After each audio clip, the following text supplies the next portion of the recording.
Hello and welcome. Hi, I'm Mike Elson, founder of VoiceLessons.com. With me tonight, we have Matt and Maddie. Welcome to the show, you guys. Hi, Thanks. Mike. It's good to be here.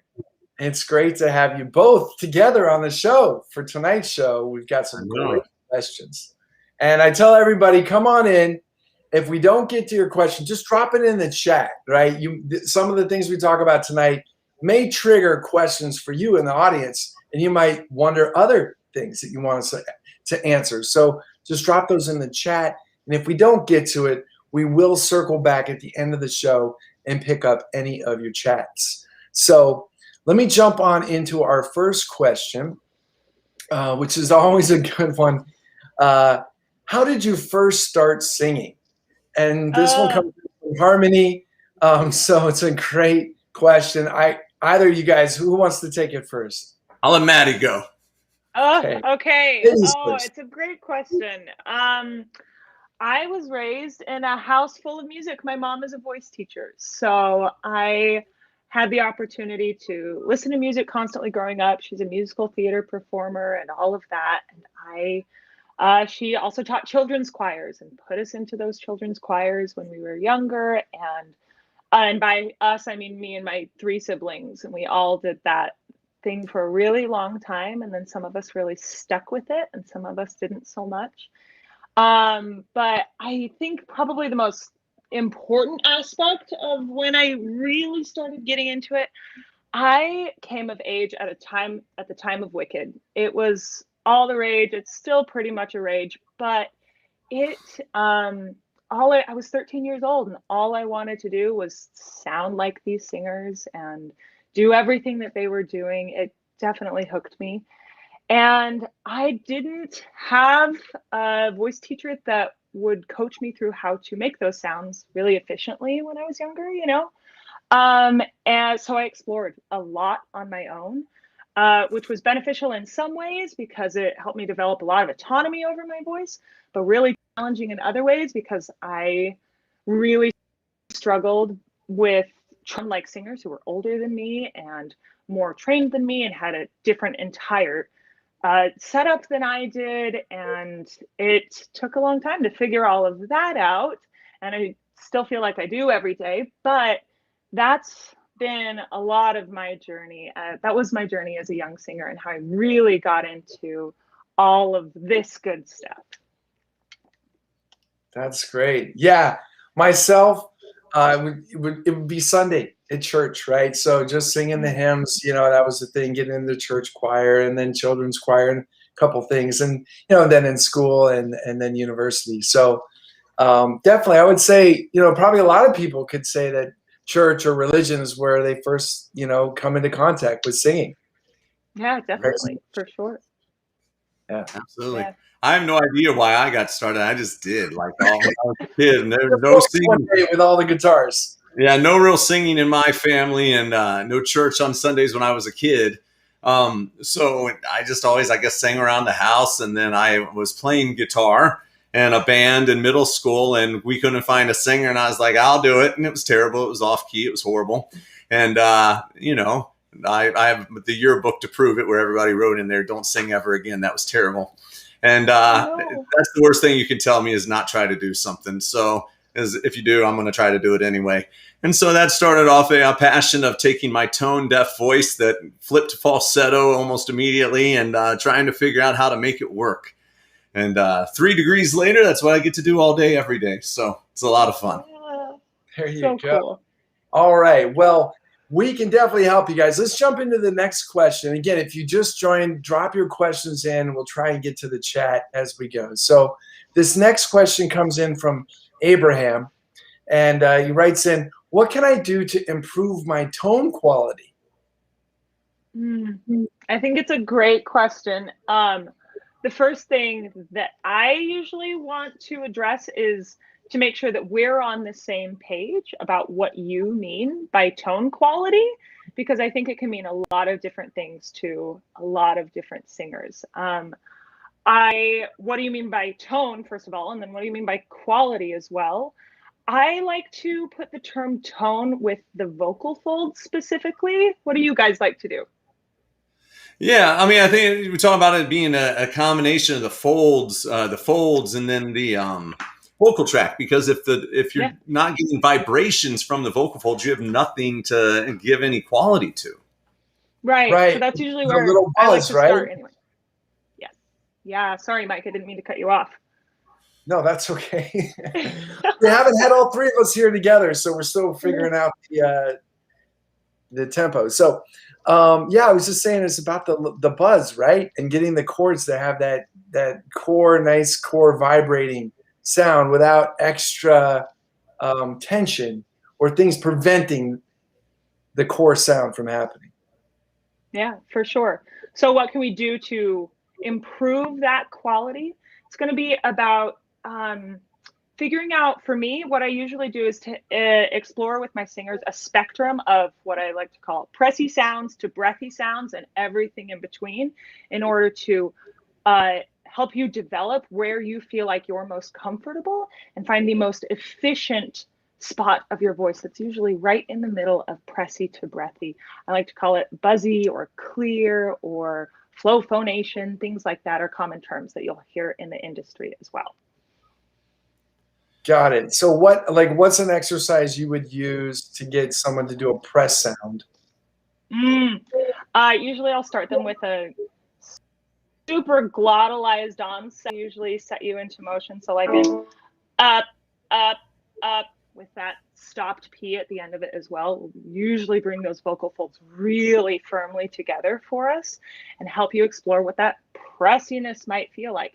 As opposed to breathiness, I'll take them over and I'll say something like that, like Marilyn Monroe voice, or that fogging up a glass kind of sensation. Have them sigh while they're fogging up with an ha, ha.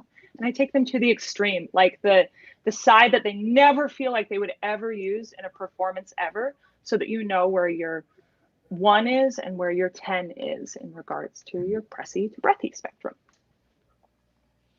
Great. Yeah, I think it's like the glottals. The other one that you can use that's similar is just staccati.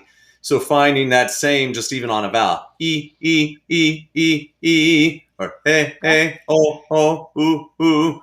They're both going to get you that closure. And what you're trying to do is activate the muscles that bring the vocal folds together. Whereas the larynx, my larynx disappeared. Here it is. But, if you're not sure what we're talking about, these are the vocal folds in here. These are what are called the arytenoids in the back. And they're the things that open up to let us get that more breathy, light tone so air can flow through. Or they get pushed together, which will give us that buzzy or sound that Maddie was just talking about.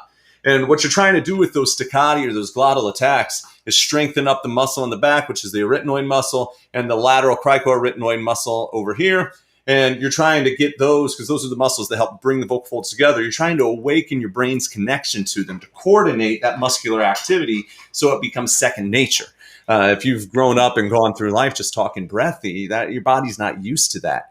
And so you need to get in there with some of these more assertive exercises, like what Maddie was just mentioning with the glottal attack, just to get your brain to realize, I do know how to make that sound. Because most of us have spoken with some sort of a glottal onset, like even if we are yelling across the field or, so you see somebody trying to take your bike and you're like, hey, that's one of those glottal onsets, and that sucks those folds together. So it's primal instinct. It's something that we all have. And doing that training, though, is going to start making those sounds more available to you so that then when you're telling a story that you can get your body to respond automatically. Yeah, definitely. I also think there's the side of it that you can also be too glottalized, too pressy, too firm vocal fold closure. And that's going to set you up in a way that is not going to improve your tone quality or make it an efficient quality of sound for you as well. So making sure that you find that middle of the road thing that really gives you that clean tone as your core, and then branching out from there, because of course there's always a time and place for everything, right? Yeah, absolutely. Yeah. Now, Matt, do you think that lip trills or anything like that can help people, with their tone quality or improve that? Yeah, so a lip trill is a version of what's called a semi-occluded vocal tract exercise, and all that. It's a fancy term to say semi, which means partially, closed, which is the occluded, and then for the vocal tract and exercise. But what it means is that you're getting your lips to stop some of the flow of the sound. So when you do that lip trill, it gives you a little bit of resistance as the air comes up through your vocal tract. And where's the head? There we go. Grab the head. Lost my head. But as we grab it, so you can see that the sound starts down here at the vocal folds and it comes up through the vocal tract and then goes out through the mouth. So if the sound starts here and air is trying to flow up and it meets resistance at the lips, some of that air pressure ends up going backwards and pushing down on the closing of the vocal folds as well. And if you get the sound right, it actually helps bring the vocal folds together in a really efficient vibratory pattern. It's a really good way to get you into mix. Now, the other thing you can do besides just lip trills are to grab some straws. So you can either use, these are 2 tiny straws. It's going to give you a lot of resistance, could really help you get that glottal closure. Or you could use a regular drinking straw. And what you're going to do with these is put them in between your lips and then sing through them, letting this give you the resistance.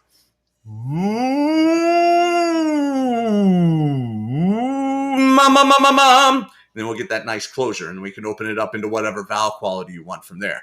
But yeah, those are also really efficient exercises to help you establish a better vibratory pattern at the vocal fold level. Awesome. Awesome. Okay, Abraham, hopefully that helps you. Try those out. Let us know. Write us in. Tell us how it goes for you this week. I want to grab this question real quick from Nelson since he's chimed in here because I thought that this does apply here as well. He said, what are your thoughts on raising the soft palate? Do you feel it's important? And if so, why? So Nelson, if we don't lift the soft palate, sound can't get out. And that's why I wanted to bring it up while I had the head out. This is the soft palate here in the back. And it's this little flap right here. And you can see it if you look in your mouth, you open up and put a mirror in front of your mouth and a flashlight, you'll see your uvula hanging down in the back of your throat. And when that uvula is low, sound's going to end up going through your nose. So Nelson, what I want you to do is to do an NG. Go, and then as you do that NG, pinch your nose shut. What you're going to notice is that all the sound stops when you pinch that nose shut. That's because in this lowered soft palate position, sound can only escape through your nose. Now I want you to go pop, pop, pop. Now when you do that P, I want you to stop that P. So you're going to go and then pinch your nose shut and then let out the ah. Ba. You should notice that that doesn't change anything because to make a P, your body has to lift up the soft palate. And when you lift up the soft palate, it completely shuts off your nose. So when the vowel comes out afterwards, it's not going to be going through your nose at all. Then we can find something in the middle, something where it's got a slight opening here in the back. So that would be like a French nasal O. So go ho, ho, ho, ho, ho. No, no, no, no, no, no, no. That's got that like slight nasal twang to it. And that's a soft palate that's not all the way up, not all the way down, somewhere in the middle. Now, just like Maddie was saying with the tone qualities, that you have everything in between more of a pressed sound and a breathy sound. You have everything in the full spectrum of soft palate maneuvers. And most of the time, for most people, it will usually pretty much take care of itself. On certain singing styles, like if you're trying to go for a more classical sound or a classical influence sound in a musical theater, or if you're trying to go for a really warm vocal quality in like with a gospel song, or if you're trying to, a singer-songwriter wants to have a lot of warmth or depth in one of your songs, then you do want the soft palate up, all right? But what we have to do is be careful not to work too hard to get it up and out of the way. Because sometimes people think they're lifting their soft palate, and really what they're doing is they're taking this big mass of their tongue and they're driving it down their throat. And when they drive it down their throat, it ends up wadding up the opening above the vocal folds, and it actually makes your sound worse. So that sound is when you tell somebody to lift their palate and they go, ha, that's the sound of your tongue dropping down into your back of your throat. We don't want that. For most singers that are not classical and they're not doing traditional classical influenced musical theater, all you're trying to do is get a pathway out of your throat for the sound to leave your body, right? So you just need that soft palate to lift enough that the sound can come out of your mouth. Right? And then if you like a little bit of nasal twang inside of the sound, you want a little bit of that quality, then it can relax just a little bit. And if you let it relax a little bit, then it'll give you a twang that a lot of people like as well. But, kind of explore and play around. Anything else, Maddie? Yeah. Thoughts on that? Haven't we found that you can have a degree of mid-level soft palate without actually perceiving nasal resonance from singers? Isn't that accurate? Yeah, there's some research being done on what they call a velopharyngeal port opening. And what we're finding out is that a lot of singers actually have a little bit of opening and the audience doesn't perceive it to be nasal. Yeah, so interesting. So I think every singer is different in regards to thoughts on raising the soft palate. It depends on if it serves that singer best to be focusing on raising the soft palate in any way, shape, or form. So yeah, it's definitely an interesting one. Yeah. Great. Nelson, hopefully that helps you. Matt, thanks for jumping and diving in deep on that one. So let's jump over to our next question from Alyssa. She writes in, how do I develop a stronger voice as a young lady? And so I guess, let's send this one to Maddie. Yes. So interesting. We're going to assume that this is an estrogen dominant singer coming in asking this question. If we're wrong, please let us know. But it's an interesting thing to talk about because as I went through my voice development as a young lady, I wasn't necessarily doing all the things that I would suggest for most young singers. But there are things that I work with the younger females that I have in my studio. And there are a couple big concepts that I usually like to cover in regards to this. First things first, we want to make sure that the registers are really balanced. And what we mean when we say registers are this idea, if you've heard the terms, chest voice, which is a firmer, sturdier sound that's usually prescribed to lower notes. And then the head voice that we usually attach for those like lighter, headier upper pitches as well. Making sure that you have a balance between the two muscles that control them. The thyroarytenoid is the one that really is engaged with the chest voice sound. And then the cricothyroid is the muscle that's really engaged for those upper pitches. Making sure that you have a balance between those two things is one of the most important things you can do first and foremost. There are two cases that we usually run into, which is either you like really love to sing in chest voice a lot, so much because you're listening to pop music and most of pop music is chest dominant for females. And then you run into the other side, which is just too terrified at all to access your chest voice. And you're only living in these heady qualities. Making sure that you feel comfortable spanning that full range with all of those voice qualities is one of the things that I like to make sure that we do first and foremost. Then I also like to make sure that you are dealing with vocal tract freedom first and foremost as well.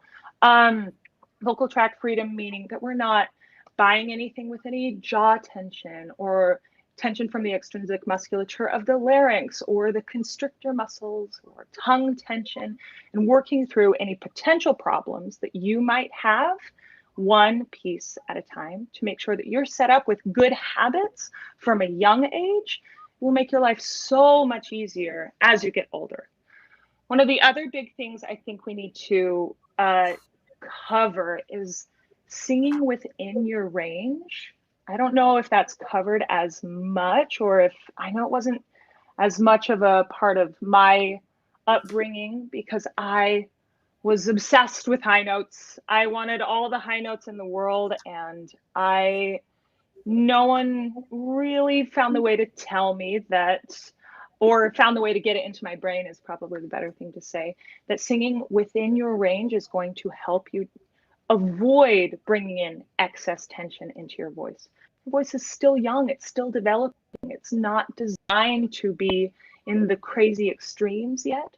So sing where you're comfortable while you're young. You will have plenty of time to explore all of the fun extremes you want as your voice continues to develop. Right. Awesome. Those are some great tips. So for all of our young ladies out there, definitely take that advice. That's really good. Is there anything else you guys would bring into consideration? I mean, I think you covered a lot of, as we're always saying, it's just a variation of that is like, you do you. There's only one you out there in the world. And I know when we're all young, we all want to sound like somebody other than ourselves. I wanted to sound like Kurt Cobain or Eddie Vedder when I was trying to sing, and that just wasn't in the cards. And so I spent a lot of time singing myself hoarse, trying to sound like something I just wasn't, right? Or like, loved Metallica, Megadeth, all those bands. My voice just didn't do that. And so I think that ended up giving me a lot of trouble as a young man, like trying to find my own voice. And now in hindsight, I realized if I would have just accepted what I had and written songs around what I had, then I could have actually come up with something interesting and unique. And I probably would have had much better success when I was getting started out instead of trying to fight to be what I wasn't.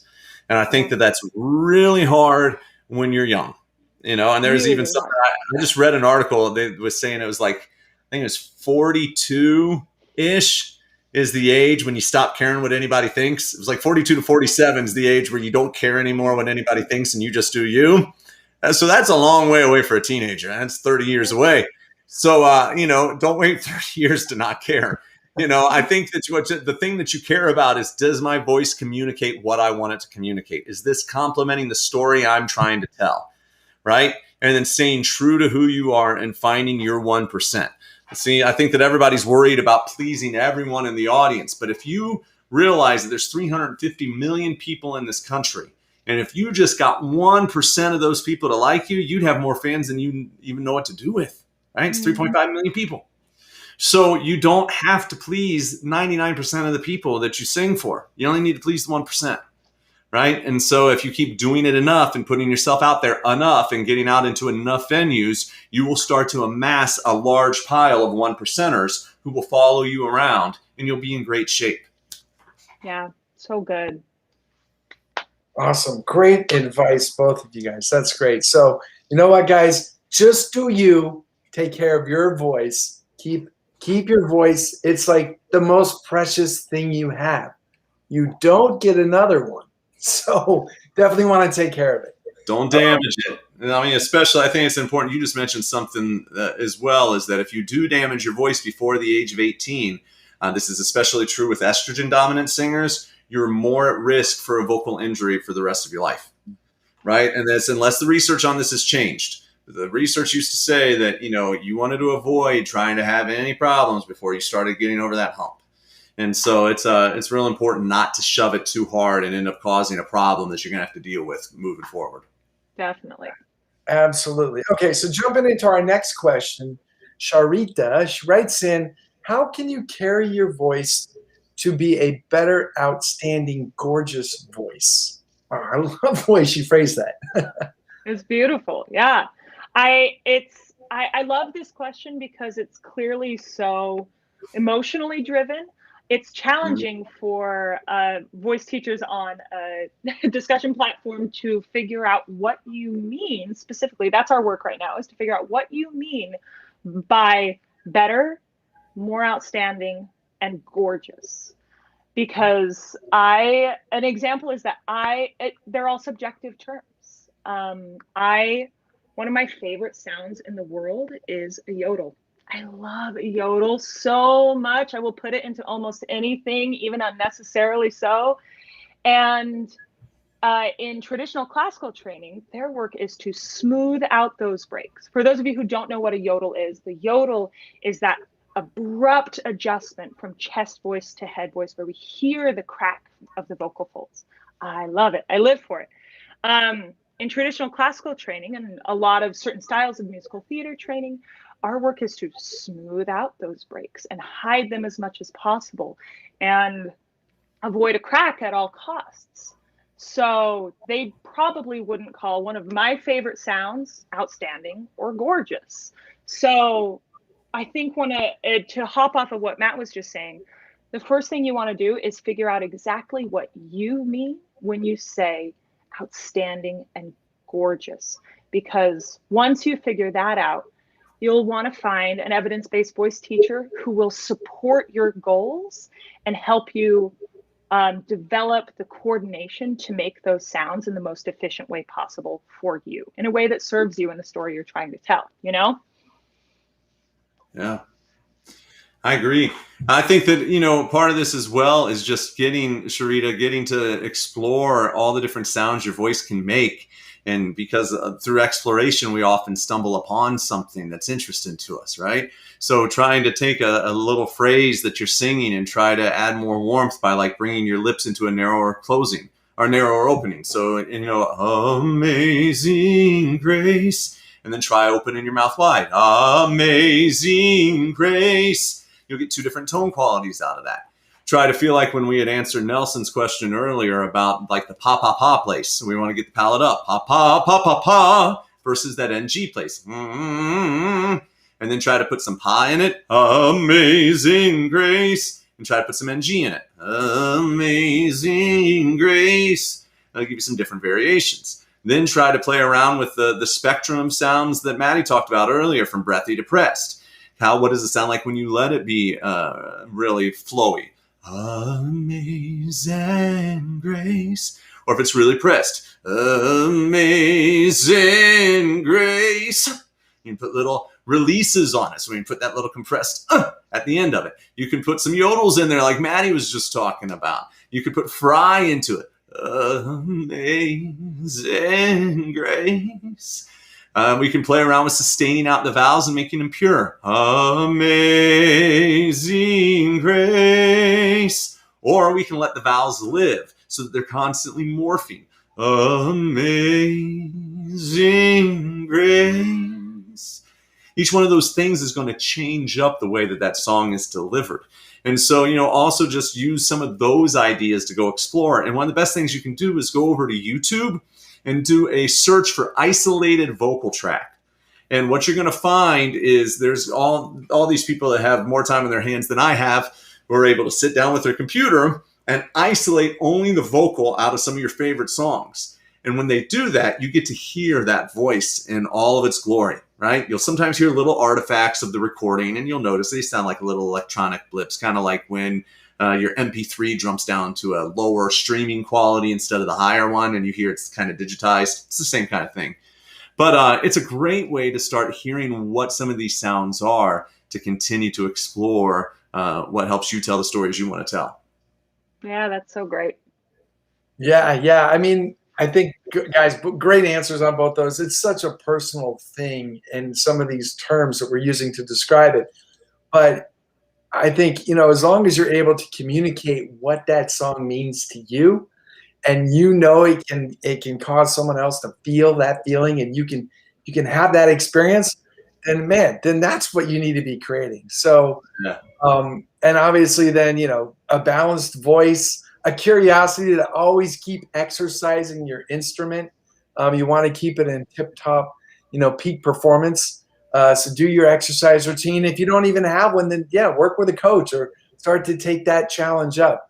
Because the top singers we hear, they don't just wake up one day with this amazing voice. They had to do a lot of work to get to that point. So, definitely keep exercises. So Mike, I saw a great question come up from Sarah.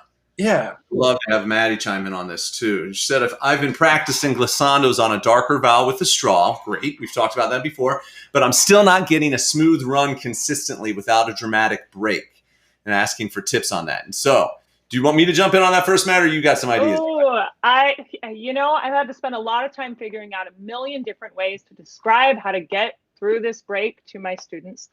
And a lot of the times with my students, they're just, the first thing you want to check is, I don't know how old you are, Sarah, but age can be a big factor in this. And patience on that can be one of the best things that you can do for yourself. You might be doing everything right, and it's just not the right time for your vocal folds to be able to manage that transition yet.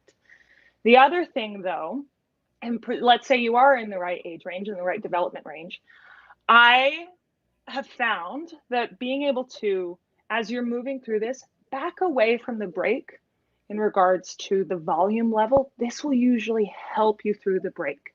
If you crescendo just straight through, you're probably going to have that big old blip.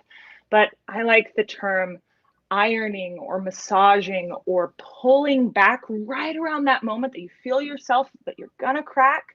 Pull back a little, slow down a little, and you should be able to move yourself through this. And when I say a little, I mean as slow or as pulled back as you need to be able to help yourself move through this. You can also try transitioning earlier. How far up your range are you is a big part of the consideration here. It's going to be easier to manage that transition down low. Anything else, Matt?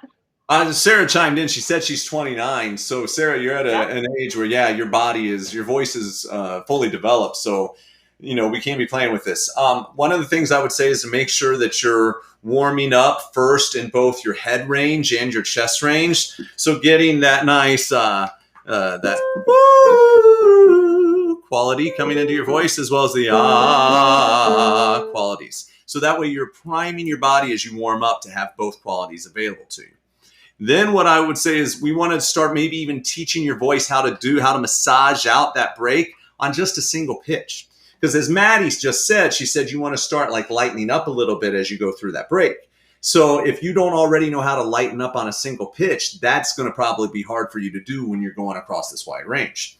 So to do that, you would want to just get onto one of these single pitches, and you want to start with your full voice and then go breathy and then go back to your full. So going, ah, I got a little too breathy there on that one. And then starting really breathy and going to full and then back to breathy.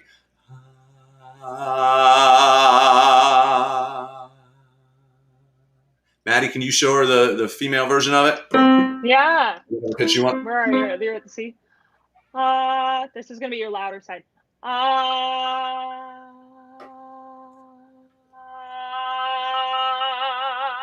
If you go the other way, you can start really, really quiet.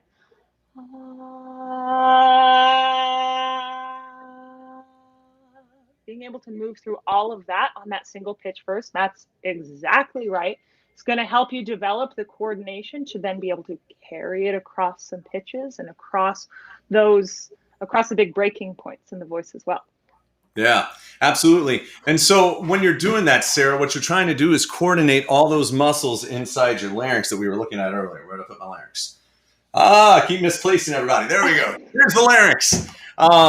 So what we're trying to do is coordinate all of these muscles in here. So if you're going, this is still kind of tough, you got to understand that you're dealing with this interarytenoid muscle, this lateral cricoarytenoid muscle, this posterior cricoarytenoid muscle is also involved in trying to help you lighten up a little bit.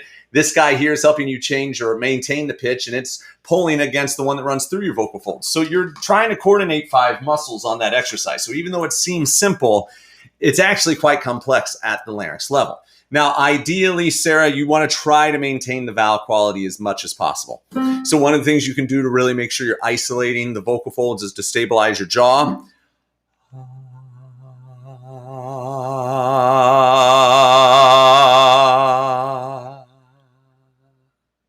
Right? And you're trying to keep everything out of the way, so it's just the vocal folds that are doing it. If you're having a hard time, you can use vowels to help you at first. You could start with ooh, ah, right? Kind of opening as you do it.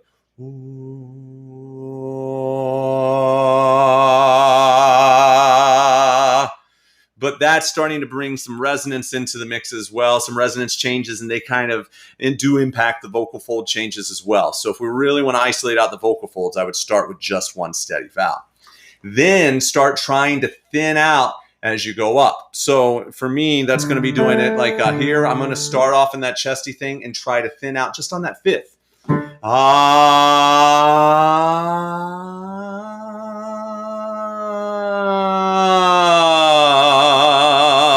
So before I'm even trying to do that whole big glide that you're talking about, I'm just starting to teach my body how to thin out in a small little interval. I could even do it as small as a 3rd or a 4th.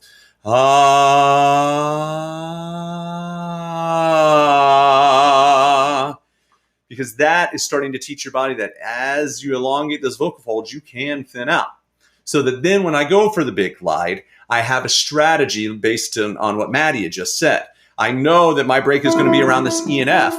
So as I feel like I'm maybe carrying up a little bit too much weight to be able to transition over, I might start again and start transitioning before I feel like I've carried up too much weight. So let's say I did, I hear that sound and I'm thinking, I'm about to get stuck. And if I do, I'm going to get stuck in that little break. So instead of going all the way to I might start thinning out before that. And then I can get right through that. Then when I come back down, what I'm going to do is I'm going to stay thin until I'm past that breaking point, then start to bring back my full voice.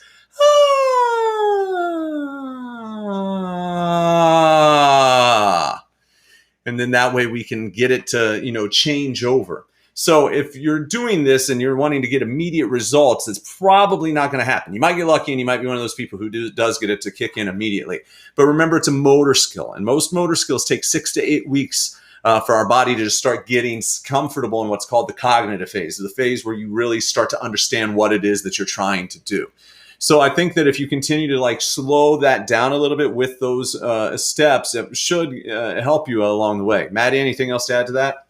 No, I think that's great. That was Solid. We love it. I was just going to say one thing. It also, the straw is just one type of semi-occluded vocal tract exercises. So you can use a lip trills, even a hum, even maybe just a little tiny slit through the lips. And my question for you, Sarah, is if you try a different SVOT exercise, do you still feel a dramatic break, or is it just the straw? Maybe it is the length of the straw, the diameter of the straw. Those definitely change. So all of those are changing the backflow pressure that's happening on the larynx. So that's why I say if you try with just your lips, try just a closed mouth hum, different things like that. And do you find that the break shifts at different pitches, right? And then those things are going to let you know, okay, it's around these pitches I need to strengthen. It's around maybe the D above middle C or the B below middle C. Where do you need to start strengthening so you can transition easier? Yeah, love it. So we got a couple of other questions. Yeah. Let's keep questions. We can pick some of the live ones. Looks like it's Pato. I think said, I would like to sing high and loud in a conversational way, like in musical theater. What would be the strategy to modify the vowel when going up, and depending if they're open versus closed vowels? Oh, there's so much we could talk about in here. Maddie, you want to start? Yeah, we know that those open vowels have a way of triggering a heavier, more chest voice kind of closure on your vocal folds. So if you're trying to move up into that belt extension or that mixed belt or that elite belt or whatever it is that you want to call it, if you're going through that with an ah or an ah, big open and spread, you're going to have a hard time moving through that section without carrying up too much chest voice or too much weight. So a strategy that I like to work with is either playing around with narrow vowels or starting to think of your open vowel as more narrow or smaller, or whatever term you want to use to describe things like narrow vowels. So we know our open vowels are that ah and that ah, but those closed vowels are going to live more on that oo, e, and kinds of qualities. A narrowing of the vocal tract either by the tongue or the lips or something along those lines is usually going to help you get through that break in a pretty speech-like musical theater way, with way less effort and way less chest voice and way less volume. Yeah. And then the thing I would add on to that is then to figure out, since you're talking about music theater, is put an acting idea behind it. And one of the ones I like, one of our other colleagues, Justin DeLong, great voice teacher, he's graduating tomorrow. I'm excited for him with his congrats, Justin. But he turned me on to this idea of circles of energy. It's an acting idea, and it really makes a difference when you combine it with these vowel quality ideas that Maddie's talking about. So first circle energy is that a situation where you're just drawing in from the other person. You're listening to them, or you're saying things to kind of draw them in, and you're pulling in energy from them. And then there is third circle energy, where you're just like blasting energy out, right? That's like a moment of anger, extreme joy. It's those big, I'll be there moments where you're just pouring it out to the world. The reality is most conversations live in a second circle where it's a give and take, where there's some things where I'm saying, Maddie, let's go get dinner tonight, right? And then she's like, no, I got to go home. And, we like sit there and have this conversation where it's going back and forth, right? And so when you're having those conversations, you're going to change whether or not it's closed or open versus if it's first circle or if it's third circle energy, right? And so you can use that as another way, because a lot of times in that first circle, it's going to be more of a hushed tone, right? It'd be like, I don't know where we're going to go, versus going, I don't know where we're going to go, right? Which gets real brassy, real Ethel Merman-y. So let that fuel the direction that you're going, whether it's that first or third or somewhere in between. Then a lot of these little things that we were just talking about glides, when we were answering the last question for Sarah, is going to apply up in this part of your range as well, because it could be that you're trying to go up there and really nail those notes, and you're really chesting going, I'll be there, and it's getting real shouty on you. And it's getting real shouty, it's because you're carrying too much chest up into that high note. And instead, you want to get a little bit more airflow through it, so it's got a little bit more head in that mix. So instead of a shout of, I see my things blaring out over here, but instead of, I'll be there, you rest into it a little bit. I'll be there, for to me there's no sorrow and you just get that little teeny lighter mix quality up there. And that's how you're going to keep that speech-like voice. Because if you carry up too much chest, it's automatically going to start sounding more like a shout, a yell, or a call. All right. So I think there's that other component of it as well with registration is finding the right mix. And so to do that, you're going to want to do some of those gliding things that we were just talking about, where you're getting used to going from full to lighter, lighter to full, so that then when you go up onto that high note, you could start at more of that shout quality and then try to back off until you find your sweet spot. See if I can even do it. But if I went, I'll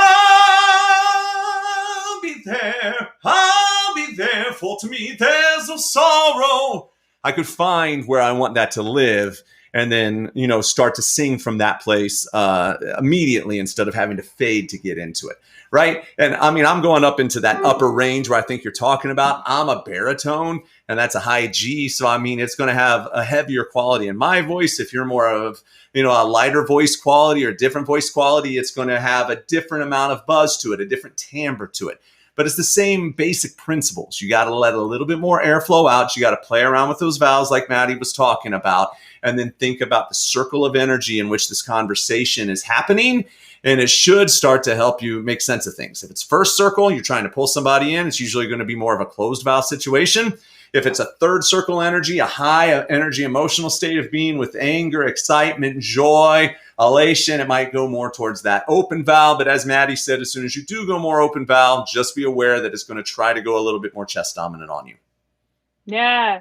For any of you who are wondering, that the Second Circle is a book by Patsy Rodenberg, I think her name is, and it is a great book, what Matt's talking about there.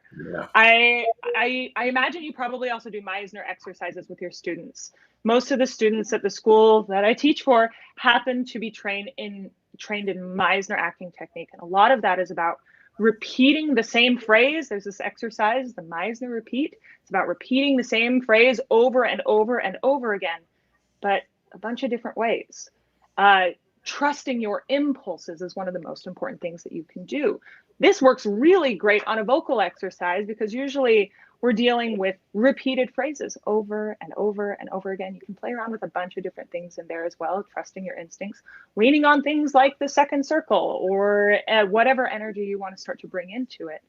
So great stuff. I love this talk, remembering that acting has a big part of it and storytelling plays a big part of the sounds that we make. Some of my favorite stuff. Yeah, absolutely.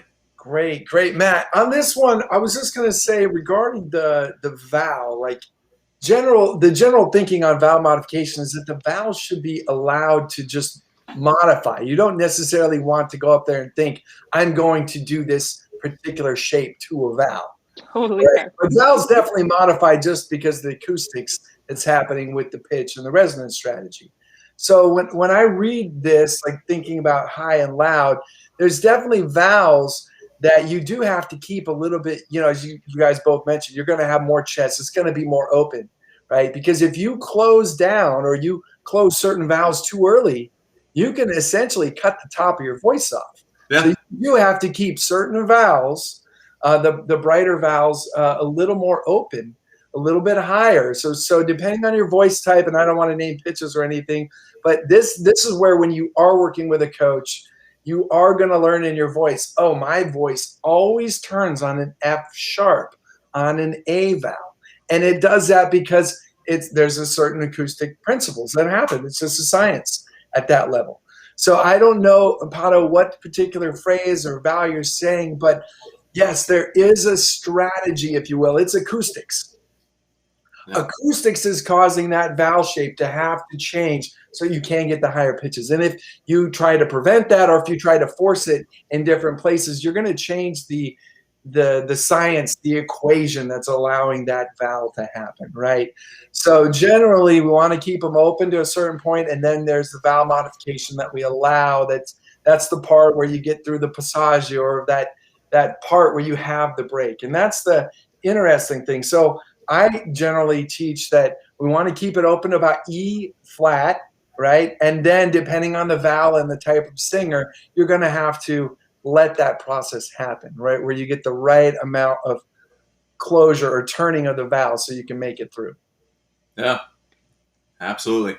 Then there's one other I saw chime in here. This is great. Thanks for everybody for coming in and bringing your questions. Always makes this evening fun.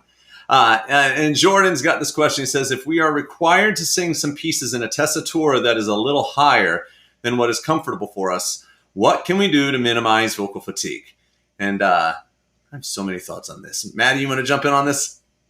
Oh, man. I would try and avoid singing in a tessitura that's uncomfortable if you can, in any way, shape, or form.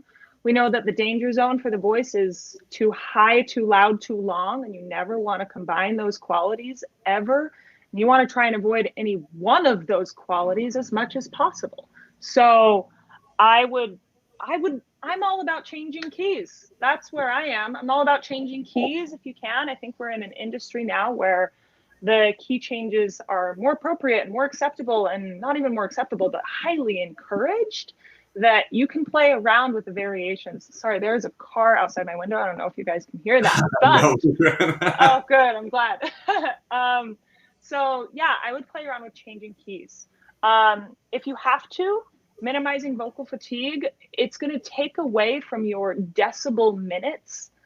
Otherwise is what it's going to do. So you're going to be on voice rest for the rest of the day if you need to be managing things that are technically outside of your physiological capabilities, you know?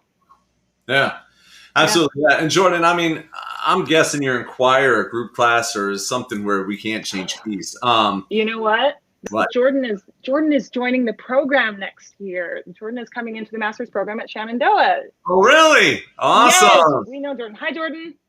That's awesome. So, one of the things is like that. Yeah, what Maddie was saying, this idea of having to sing in the key, that's dying away. I mean, it's an old European-based tradition.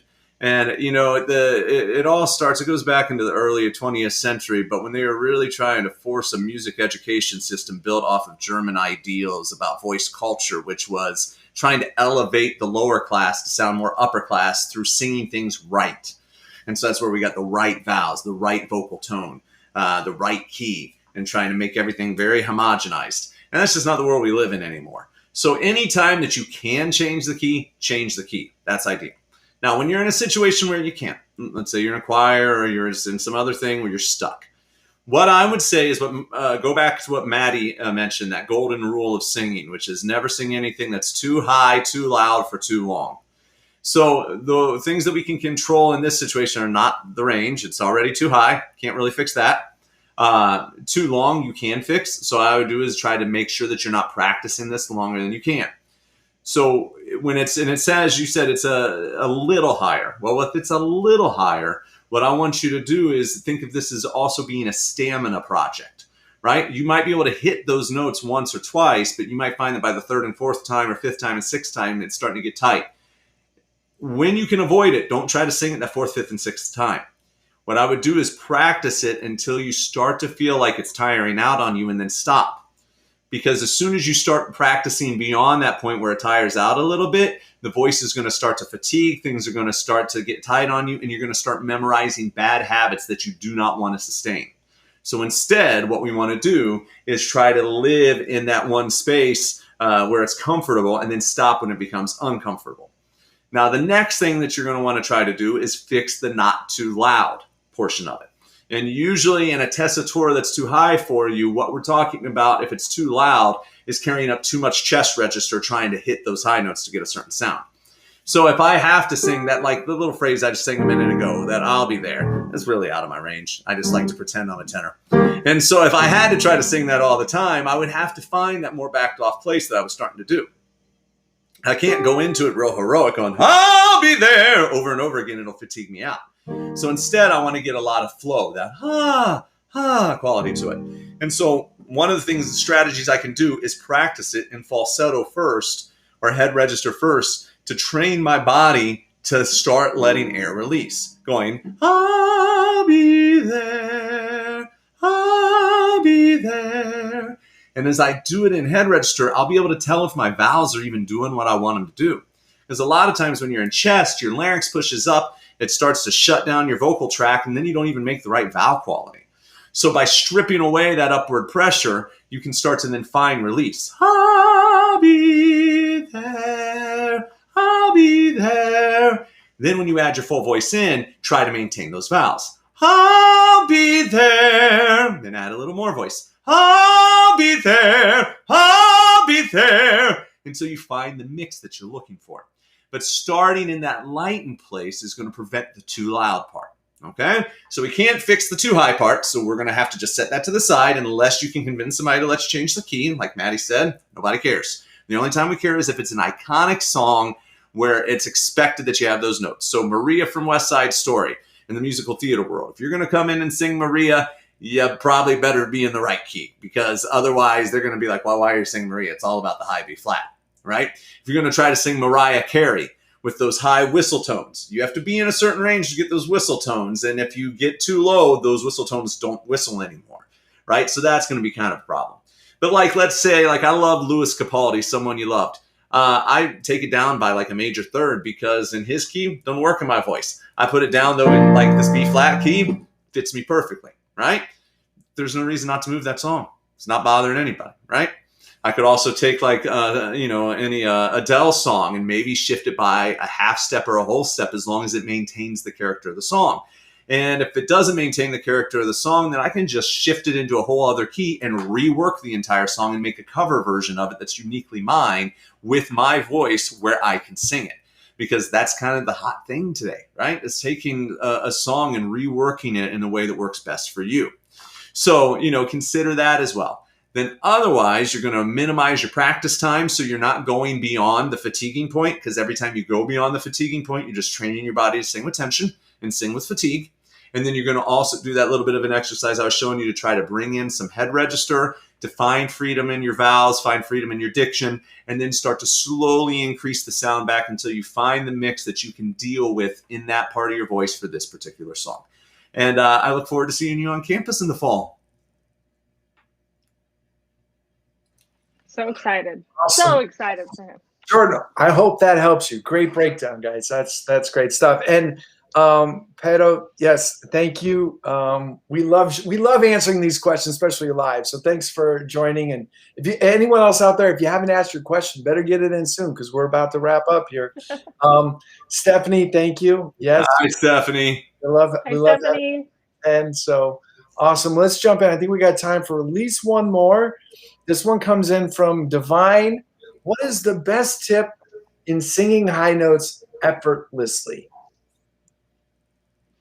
So high notes are one that, I don't know. No, you're good. Singing high notes effortlessly is all about a coordination of the vocal folds with the lung pressure that you're dealing with, the breath pressure, and the filter freedom. So there are a lot of things to address in regards to how to sing high notes effortlessly. Also, not all high notes are the same high notes for everybody, so it's hard to throw out notes in there. But my go-to is just the process of getting you to those high notes effortlessly. So you want to only go as high as is currently effortless and comfortable, and then nudge it by a half step, just a half step, until that half step is perfectly comfortable. And then you can go on from there and go on from there. But first and foremost, you want to start where you're comfortable. If you're jumping from your G to your C overnight, you're not going to have a lot of success in keeping that high note really, really effortless. There's a lot of coordination that has to come into play there. So take your time, be slow with it. Explore the different corners of your voice in regards to how to manage that pitch with various volume levels as well, like Matt has been demonstrating today, before you move on, and then with various vowel qualities as well before you move on to those next pitches. That's great. I was going to say the adage that jumps into my head that I want to put on our social media is inch by inch is a cinch. So make hay slowly. You're not going to get that high note on day one. It's going to be half step, hopefully not a semester, but let's say it was half step a semester. Okay. It would take you 4 years. You get some more notes, right? Maybe you're going to go faster. Everyone's progress is going to be different, but half step at a time. Yeah. And I'll add on to that too is also Divine. Remember that there's a ligament that runs through your vocal folds. And just like all muscles and ligaments and tendons and stuff in our body, they can get stiff. And so if you're not exercising in that upper register of your voice, that head register, that ligament and that muscle could get a little overly tight, and you may start finding that your high notes go away. Now, the key is this is a functional exercise. It's not a classical exercise, and it's not meant to be a performance sound, right? Sometimes I feel like belters, rock singers, any other pop singers, country R&B, singers, they get this idea in their mind that heady voice quality is going to mess up their voice or it's not for them. And that's literally why they get into trouble, is because they're never stretching things out. You don't have to sing this for anybody, ever. You just got to do it in a room by yourself to make sure that that muscle is staying limber, right?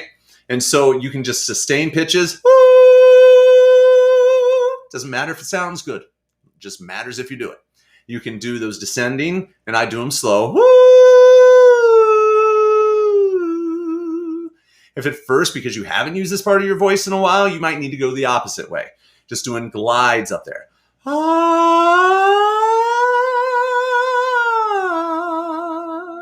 Right? Because that's stretching that ligament. I'm never going to go put that in front of a paying audience. That's not a voice you put in front of a paying audience, but it's definitely the reason why. It's an exercise sound. Yeah, it's an exercise sound. Thank you, Mike. Yeah, but it's the reason I still have, high notes, and it's the reason that as a baritone, I can actually still sing B's and C's, which I'm not supposed to be able to sing. Again, I'm not going to put them in front of a paying audience, but I can do it. And the thing is that then the notes that I would put, like a G in front of an audience, they don't seem like a big deal because I know I've got a high C, right? But I only have that because every day I vocalize some up in that head voice. So I make sure that my ligament is always being stretched. Those muscles are always being stretched so that that's always available to me whenever I need it. It's an exercise sound. Yeah. I love it. We just need that button. We need like that, easy button that just says it's an exercise sound, because Mike's 100% right about that. Right. So, sorry, Matt. No, I also like to talk about the headspace around high notes and making sure that the way you think about high notes is helpful and not something that's going to be in your way. So if you're thinking, oh goodness, I don't know if I'm going to be able to do this. I did that, but it's not going to be particularly helpful for controlling the sound in an effortless way. So making sure that it's challenging to figure out how to think this is going to be effortless if it's constantly hard for you. So again, making sure that you start at the pitches that are currently effortless helps to train your brain for like, I got this. This is fine. And that way you're not engaging in the extra energy and extra tension that your body can definitely get into when it's in that fight or flight mentality. Yeah, definitely. It's a great point. That's great. Well, do we have time for one more? Yeah, I see Sarah asked another question. I think maybe we'll jump in and get that since she tuned in live today here. And she asked this question: what are formants? Is it where you position the sound within the mouth? Okay, so let's dive into this, Sarah. It gets complicated. And what I'm going to try to do is really simplify it for you and then tell you that you're going to probably get the best out of this by hearing multiple people talk about it. Can we get the 5-minute version, not the hour-long lecture? Yeah, we're going to get to the 5-minute version. We're going to get the 5-minute with like flicking sound. So actually, while we're doing that, with us. I know you guys, I know it's a long show, guys, but we're going to get the duck call out. Yeah, okay, good. Okay. So formants are resonating frequencies of the vocal tract. Every tube has different resonating frequencies. When that's short, it gives me one tone. And then when I pull it out and I make it long, it gives me another tone. That tone that you're hearing is the resonating frequency of the tube when it's that long. And this sound over here is the resonating frequency of the tube when it's that long. Okay? Now, you have lots of tubes inside of you. And as one YouTuber likes to say, there are U-tubes. Your tubes inside of your vocal tract. Okay? And your U-tubes are like the space here, which is one size, the space here, which is a different opening, narrowing, You have this space between the back of the tongue and the roof of the soft palate. You have the middle space, this space, and the opening of your lips. There's all these different spaces. And this is only showing it to you as a cross section. If we took the other cross section, every vocal tract has different little bumps and lumps all throughout it. And that changes the space. And depending on where those bumps and lumps are, they're going to move those frequencies within your vocal tract. Now, you can hear the resonating frequencies of your vocal tract for different vowels by holding your breath and flicking the underside of your tongue. So if I'm going to do this, we're going to do.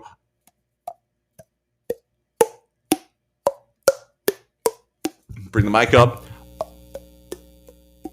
Hear how those frequencies move as I move my tongue, move my vocal tract. What I'm doing in that moment is I'm moving the formants. I'm moving the resonating frequencies in my vocal tract by enlarging certain spaces and narrowing certain spaces. So if I raise my tongue, that narrows space, and a narrow space is going to give me a higher formant frequency. Now, if I drop that tongue from that arch place, and I drop it down to, you hear the things start to drop down. Because when I add more space, the formant frequencies are going to go lower. So, pretend this is your vocal tract. It makes a buzz. I then put the vocal tract on it, and it's going to amplify whatever frequencies in this buzz ring with the resonating frequency of this tube. And it's going to amplify that frequency, so it's going to change this buzz into a new sound.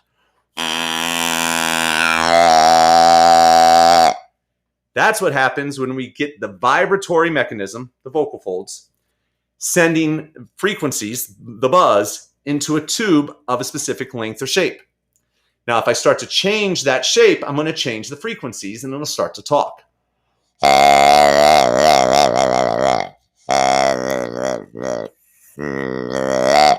Right? I'm changing the formant frequencies of this tube, the resonating frequencies. Now, if I elongate it, it's going to really change it. The buzz never changed. This buzz is the same. It only makes one sound.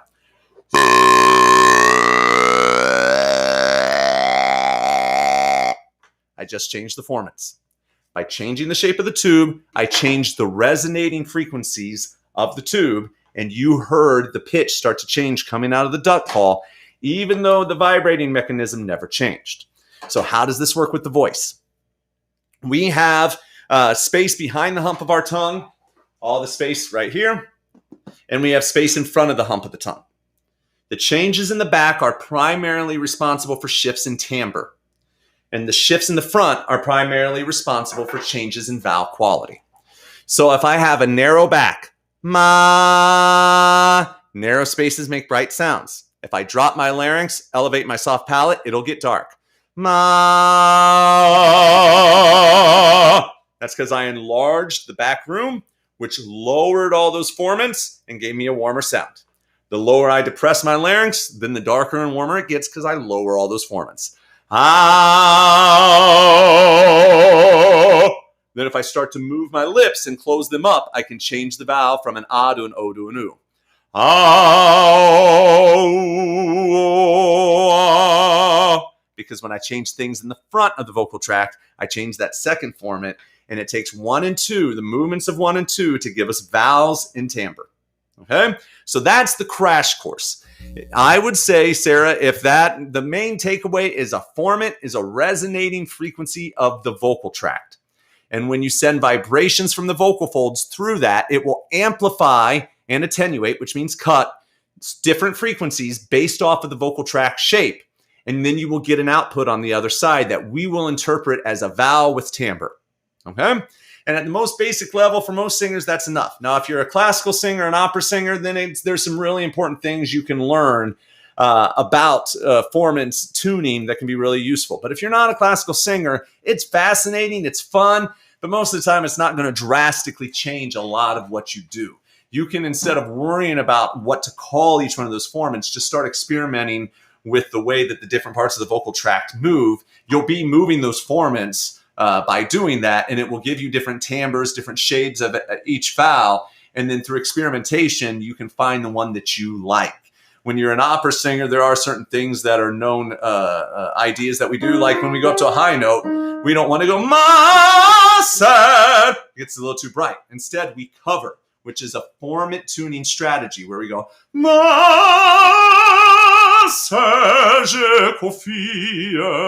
I warm up that sound to cover it, to make it sound more like a cello instead of more like a trumpet. And that's where formant tuning strategies are really helpful. This was good stuff. This was good stuff. I love it. It's probably one of the best crash courses I've ever had on formants. So I'm all about it. This is great. Thanks. Anything else to add, Maddie? Oh, I'm not a formant specialist by any means, so we're going to let that one sit. But yep. Sarah, if you want some good books, look up Kenneth Bozeman. He's a good friend of mine. He's brilliant. He's a genius on this.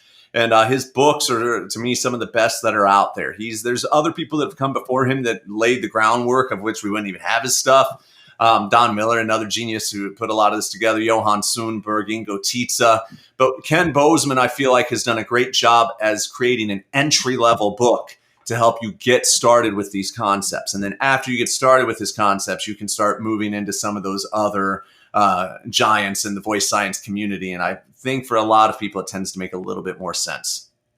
That's great. Now he might be on the show coming up, right?